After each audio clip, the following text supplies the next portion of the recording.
Hi, this is Jason Fielder with the Daily Forex Report for October 4th. We're currently looking at the US-Japanese yen pair. This particular pair closed up on Friday after moving much lower. Did stay above previous support, but is moving sideways overall with a bias that is sideways also. We are looking for this pair to potentially move as high as 90.42, possibly as low as 87.94. Look for some resistance around 90.10 and look for some support around 89.33. This pair did gap down 39 pips at the open. As you can see, it has already retraced that gap. Now, switching to the Euro-USD pair, this particular pair closed higher on Friday. It did have a very large range compared to its close, open to close range. It is moving sideways with a bias that is sideways. We are looking for this pair to potentially go as high as 147.28, possibly as low as 144.07. Look for some resistance around 146.42 and look for some support around 145.43.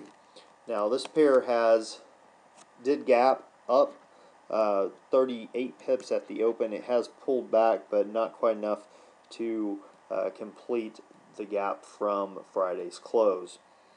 Now let's switch over to the pound US dollar pair. This particular pair, it also gapped up 27 pips at the open. It's kind of bounced around up and down, pretty much even right now. We are looking for this pair to continue moving sideways with a bias that is sideways. Look for it to potentially move as high as 1.6053, possibly as low as 156.94. Look for some resistance around 160.18 and look for some support around 158.00. Now, switching to the US Swiss, this particular pair closed down on Friday. It did have a little bit larger range from open or high to low than open to close. Fairly significant pullback here from the bottom. It is moving sideways with a bias that is sideways. Look for this pair to potentially move as high as 1.0498, possibly as low as 10246. Look for some resistance around 10388 and look for some support around 10309. Now, this pair also gapped down 29 pips at the open. It's almost retraced that gap, but not quite as of yet. We do have a news announcement for this next session. It's the Australian dollar releasing their trade balance for August at 8 p.m. Eastern Time. Consensus on this is that their trade balance has gone from negative 155.6 million to negative 900 million. Now, if this is due to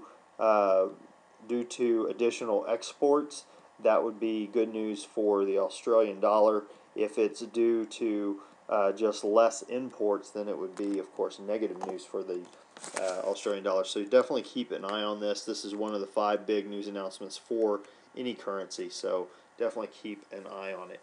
Now, as far as what I'm looking for during this next session, we have a potential for a Euro-USD scalp, and it's just quick 10 pips, nothing very big, but definitely look at it. If you notice, we have a low here, and we have the previous Friday's close. We've already come down, tested this low. If you notice, it's pretty much in line with this session's low. So the potential for it to punch through there and close that gap is significant. Most, or 89.1%, so most of the time we do get a fill if it gaps from Friday to Sunday.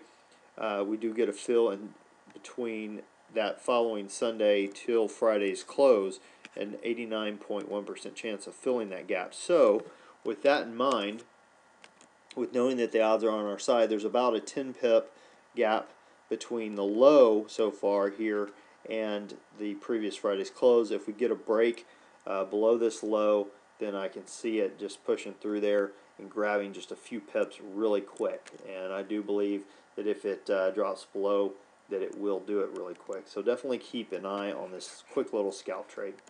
Well, until next time, this is Jason Fielder. Good trading.